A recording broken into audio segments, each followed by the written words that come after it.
안녕하세요. 미니북스의 각정민입니다. 오늘은 제가 최근 며칠 동안 세 권의 책을 한꺼번에 읽었어요. 당신의 꿈은 무엇입니까? 당신의 사랑은 무엇입니까? 그리고 마음 스파라는 책을 읽었어요. 여러분들 김수영 작가님 잘 알고 계시죠? 많이들 들으시고 많이들 겪으시고 네, 보셨을 것 같아요. 그런데 저는 이 김수영 작가가 너무 짠한 거예요. 그리고 이 책을 정말 진심으로 리뷰를 해줘야 되겠다. 정말 이 사람이 정말 애쓰고 살았다. 너무 힘든데 정말 잘 자라줘서 감사하다라는 생각이 많이 들었어요. 그리고 이 책을 읽는 순간순간 어떤 생각이 들었냐면 정말 애쓰시고 사셨어. 이런데도 이렇게까지 해냈어 라는 부분들이 너무 많았어요. 옆에 있으면 꼭 한번 안아서 고맙습니다, 감사합니다 라고 인사를 했을 것 같아요. 네, 김수영 작가 어떤 사람일까요? 제가 간단하게 리뷰를 좀 해드릴게요. 대한민국 대표 꿈쟁이 김수영은 한때 중학교 중퇴한 문자로 검정고시를 거쳐 또래보다 1년 늦게 여수정보고등학교에 입학했다고 합니다. 우연히 기자의 꿈을 가지게 되면서 독학으로 대학을 진학했고, 많은 이들의 비웃음과 어려운 환경에도 불구하고 연세대에 정시 합격을 하고 1999년 골든벨을 울려 입학금을 마련하게 된다고 합니다. 대학에서 영문학과와 경영학을 전공하고 졸업 후 세계 최고의 은행 골드만삭스에 입사하게 됩니다. 그런데 기쁨도 잠시 25살이라는 나이에 몸에 암세포가 발견되고 죽기 전에 꼭 해봐야 되겠다라는 73개의 꿈 목록을 써내려갔고, 그리고 한국을 떠나 세계로 도전하기 시작했다고 합니다. 그 백지영 아나운서의 피플 인사이드에 나와서 그 얘기를 했어요. 저는 어느 날부터 기자가 되고 싶었고 박진영 씨를 보면서 연세대에 되게 가고 싶었어요. 그랬더니 백지영 아나운서가 그랬어요. 해외에 나가 계시는 누구누구 특파원 지금 보고 부탁드립니다. 이런 식의 네, 순간 정말 너무 재치 있는 질문이 있었는데요. 그 순간을 놓치지 않고 바로 김수영 씨가 받아치더라고요. 이 사람 정말 꿈쟁이고 정말 노력하며 사는구나. 저렇게 준비되어 있지 않으면 바로 나올 수 없는 멘트들을 어쩜 저렇게 술술 할 수가 있을까? 라는 생각을 하면서 진짜 꿈쟁이, 망설임 없이 사는 사람. 김수영 씨가 진짜 다른 여러 유튜버 크리에이터들도 많고 마음의 상처를 치유해주는 북튜버들도 굉장히 많지만 이 사람만의 장점이 있었어요. 이 사람은 뭐냐면 움직이고 행동하시는 분이세요. 우리가 주저하고 있을 때, 꿈이라는 것을 주저하고 있고 뭔가를 도전했을 때 혹시나 안 되면 어떡하지? 이것 때문에 내가 상처받으면 어떡하지? 여기서 성과를 내지 못하면 어떡하지? 고민하는 시기에 일단 바로 right now 도전하시는 분이세요. 1도 망설이지 않으시는 분이신 것 같아요. 그래서 그는 도전하면서 성장을 하고 겪으면서 배우고 또다시 앞으로 나아가시는 그런 분이라는 특징이 너무나도 잘 보여지는 책들이었습니다. 그냥 이 사람은 정말 꿈쟁이가 맞아요. 저희 강연가로, 그 다음에 컨텐츠 제작자로, 작가로 살아주셔서 너무 감사하다라는 말을 전해드리고 싶었고, 오늘은 여러분들, 우리 세대들은 다 그럴 것 같아요. 어떤 꿈을 도전하는 거, 꿈을 향해서 뭔가를 해보는 거, 저는 언제 꿈이라기보다는 어떤 비전과 가치를 두고 내가 어떤 방향으로 나아가야 되겠다라는 목표라는 지점을 세웠지, 내 꿈은 뭐지라는 생각은 잘 안 해봤던 것 같아요. 그리고 이게 버킷리스트라 그래서 누구누구 뭐뭐를 여태까지 해봐야지라는 말들을 많이 하는데, 일상생활에 치이다 보니까 사실은 하루하루 살아내기가 너무 바빴었거든요. 그러면서 이 책을 읽는 순간 나도 해보고 싶은 꿈이 있었지 라는 생각이 들었고, 두 번째로 김수영 작가의 또 다른 특징은 이거예요. 정말 가장 큰 특징은 right now 바로 해보는 것도 굉장히 중요하지만 꿈을 크게 잡지 않으셨어요. 지금 내가 실천하고 내가 10이라는 단계를 통해서 10을 모두 달성해야지만이 꿈이 이루어진다라고 보지 않고, 이 사람이 73개의 꿈을 모두 달성해 나갈 수 있었던 가장 큰 계기는 꿈이라는 목표점을 너무 크게 잡지 않았다라는 거예요. 본인이 달성할 수 있는 정도의 꿈을 했기 때문에 달성하고 그 성취를 맛보면서 다음을 도약할 수 있는 힘을 길러갔다라는 거가 가장 큰 장점이세요. 김수영 작가님은 지금 바로 한다. 그리고 꿈을 크게 가지기보다는 작은 것부터 하나하나 실천해 나가신다. 그러면서 이 사람은 앞으로도 계속 나갈 거고, 영감을 얻으면 뭐든지 다 실천해 보겠구나. 언젠가는 한번 저도 만나봐야지 라는 생각을 했습니다. 그리고 오늘은 여러분들한테 어떤 얘기를 해드리려고 하냐면요. 참, 우리 때 금수저라는 사람들이 과연 얼마나 될까요? 가정 형편이 넉넉하고, 부모님이, 가정이 편안하고, 그런 데서 자라는 사람들은 그렇게 많지 않아요. 그래서, 여러분들 가슴 속에 혹시나 아픔이 있거나, 가끔씩 정말 나한테는 이게 너무 아픈 상처여서 다른 사람들한테는 무덤덤할지 모르겠는데 나한테는 너무 아픔으로 와닿는 부분들이 있을 거예요. 그래서 그런 상처들이 뭐가 있을까를 한번 생각해 보시는 시간이셨으면 좋겠어요. 그리고 그 상처가 아무것도 아니야, 그냥 이제 지우려고 하면 지워지지 않지만, 그래 너도 살아야지, 너도 나의 한 감정 중에 하나인데 잘 지내보자 라는 마음을 가지시길 바라기 때문에 이 부분에 대해서 오늘을 얘기를 해드릴게요. 아픈 것도 저예요. 좋은 것도 저지만 아픈 감정도, 슬픈 감정도, 힘든 감정도 전부 저예요. 그거를 치료해 줄 수 있는 사람은 나밖에 없다라는 생각을 하시고요. 오늘 전달해 드릴 내용들을 잘 한번 들어보시기 바랄게요. 오늘의 마음 스파의 85페이지 내용을 알려드릴게요. 저의 경우 부모님과 함께 살았던 20년의 불구덩이 같았던 세월의 상처는 책과 강연 그리고 방송을 통해 실컷 털어내고 상당히 치유가 되었습니다. 그런데 대학 시절 언니와 여동생과 함께 살았던 2년의 시간이 아직까지도 제 가슴에 상처로 남아있다는 걸 최근에 알게 됐습니다. 성인이라고는 하지만 겨우 20대 초반이었는데 각자의 삶의 무게에 짓눌려 힘들어하던 언니, 여동생과 함께 사는 것은 마치 서로 늪속으로 끌고 들어가는 것 같았습니다. 엄마한테 그렇게 얘기했대요.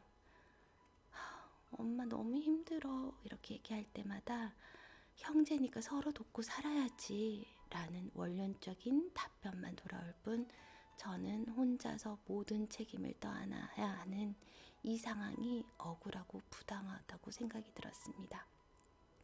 김수영 씨가 되게 어려운 가정 환경에서 자라면서 모든 가족들을 부양하고 부모님까지 책임을 져야 되는 그런 상황들로 자라고, 대학 시절에도 언니랑 여동생이랑 반지 합방에서 같이 살았었나 봐요.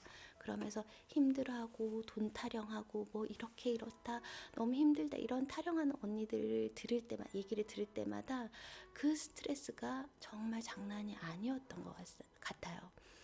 그러면서 이렇게 얘기를 하고 있어요. 나중에 어설프게 그 이야기를 꺼냈지만 동생은 본인도 상처를 받았고 제가 너무 미웠다고 하더래요. 엄마도 왜 지나간 일을 들먹이냐며, 지금 잘 살고 있으니까 된 거 아니냐고 오히려 저를 타박하셨습니다.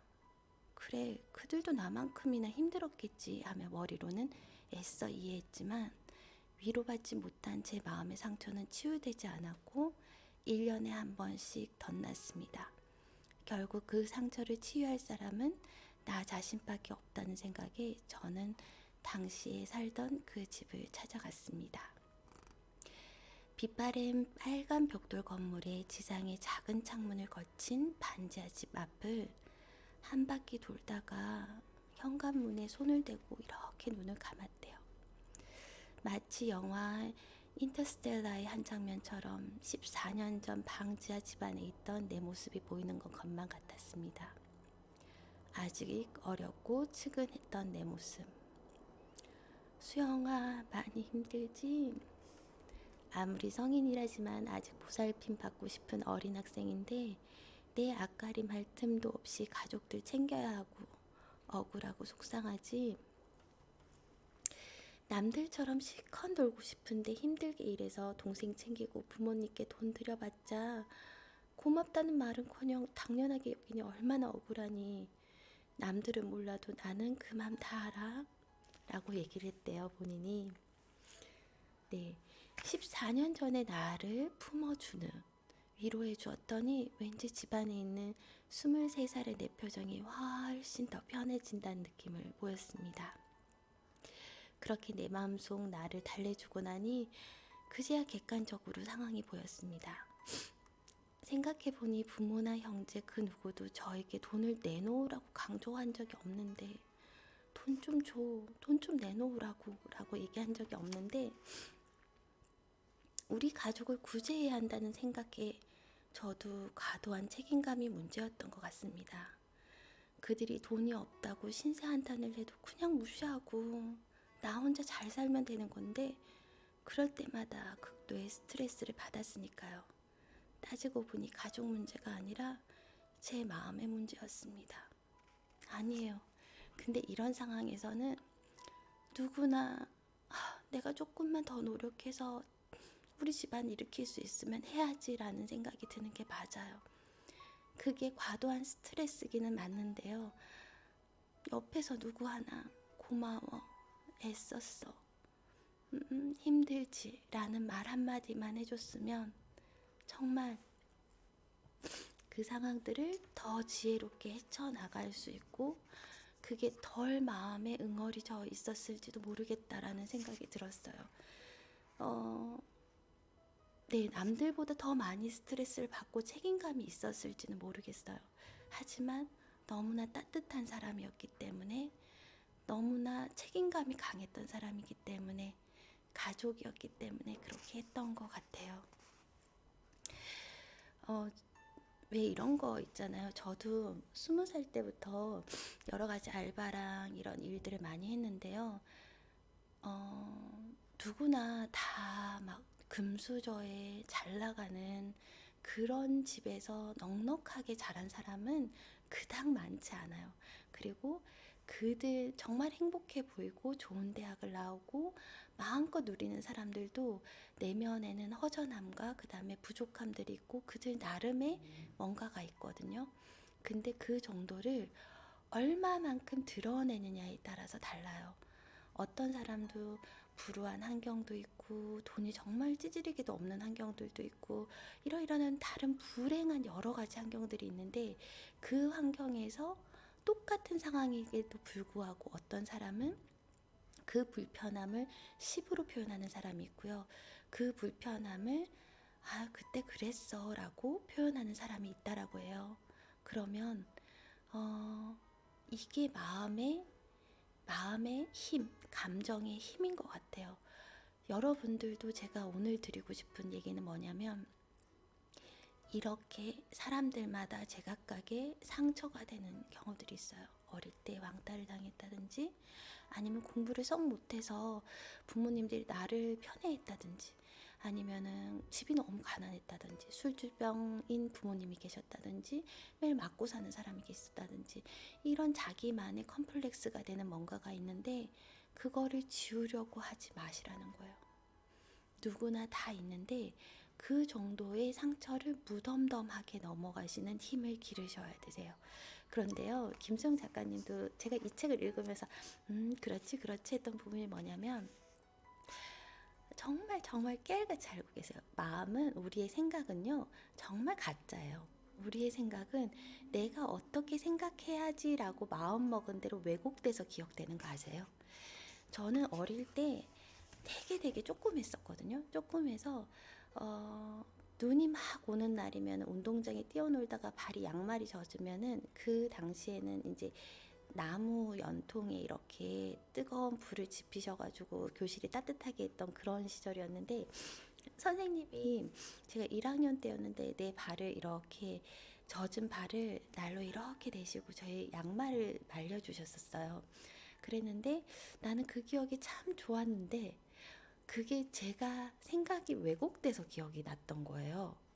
내가 하나 뭐냐면 그 전에 선생님이 눈놀이를 하지 말라고 너 옷을 베린다라고 해가지고 막 이렇게 하다가 놀아서 온 몸이 이제 물로 다 젖어가지고 감기가 들 상황이어서 선생님 분명히 그 전 상황에선 저를 혼내셨거든요.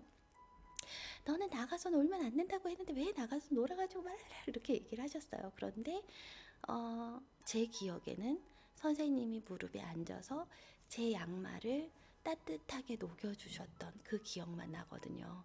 사람의 기억이라는 거는 다 자신이 받아들이고 싶은 대로 기억을 하고 망각을 하게 되어 있어요.